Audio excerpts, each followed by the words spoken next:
Hey, family.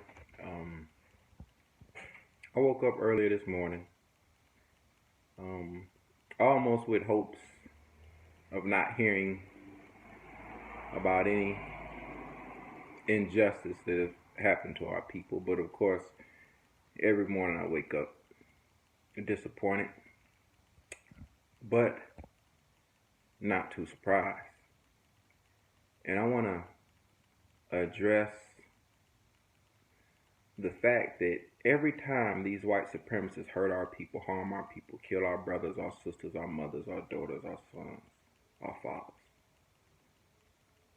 we become hysterical. We not even hysterical. We become shocked. We are flabbergasted. Like, well, I can't believe we're just astonished that it happened.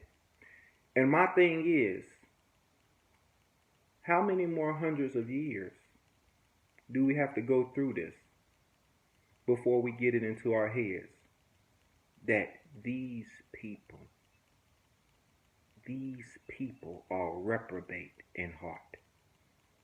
Not saying every single one of them, but the vast majority of them are reprobate in heart. They prove it.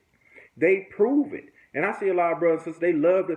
Every time I see a so-called Negro that make sure they go out of their way when discussing race issues, they make sure they go out of their way to make it clear that hey, I'm not talking about all white people. I'm not talking about all white people. That's cowardice.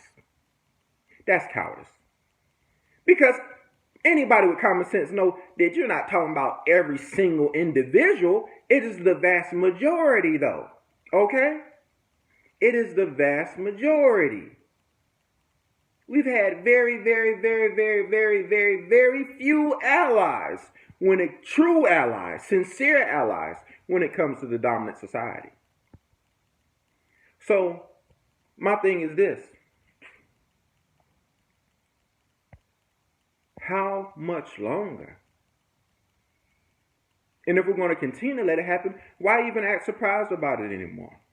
The whole world knows genocide is taking place here in America upon the black man and black woman, upon God's chosen. The whole world knows it.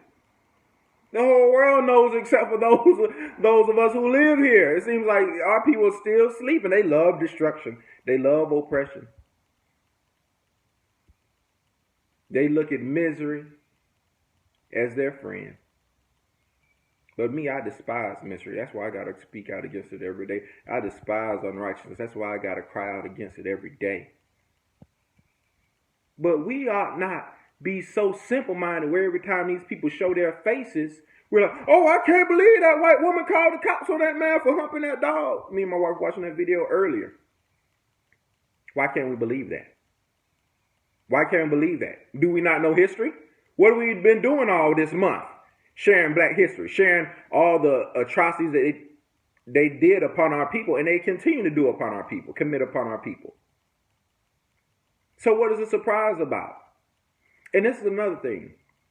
And I have a couple white people that, send me friend requests. I don't add them after I go to their page. I'll add a brother and sister regardless of the foolishness that might be on that page in hopes that it may be a seed that I plant might spark and grow something in them. Or maybe somebody else post I share who's woke to an extent. Maybe that their seed planet will, take root within that person and our friend. But when it comes to white folks, I go to their timeline. Let me tell you something. This is a clear indicator that these people care nothing for our struggle, care nothing for the evils that they've committed upon our people, past, present, and that they will do in the future. And I'm going to tell you why. You stroll all your so-called white friends, because I'm tired of hearing black folks. I got white friends. You got white friends. Think of, come on, you got white friends. We live among white folks. Ain't none of these folks my friends. None of them. They'll wave from time to time, but it's begrudgingly. They can't stand to have a nigga living in the midst of them. Let them tell it. But I recognize my royalty. I recognize my heritage. I recognize that I am a king. And my brothers and sisters are kings and queens as well. Whether they know it or not. Some are just foolish kings and queens who have dropped their crowns.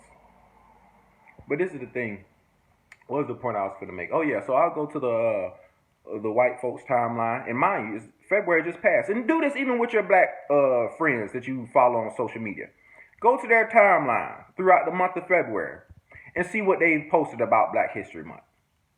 See if they post anything. You go to the vast majority of white Facebook friends or Instagram friends or Snapchat friends, and you see what they posted throughout this month.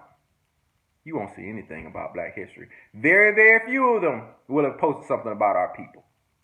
And some people might say, well, they're not black, so it's not to be expected. They committed atrocity. They ought to be posting. They ought to be striving to lift us up more than anybody. Because our blood is on their hands, on their people's hands.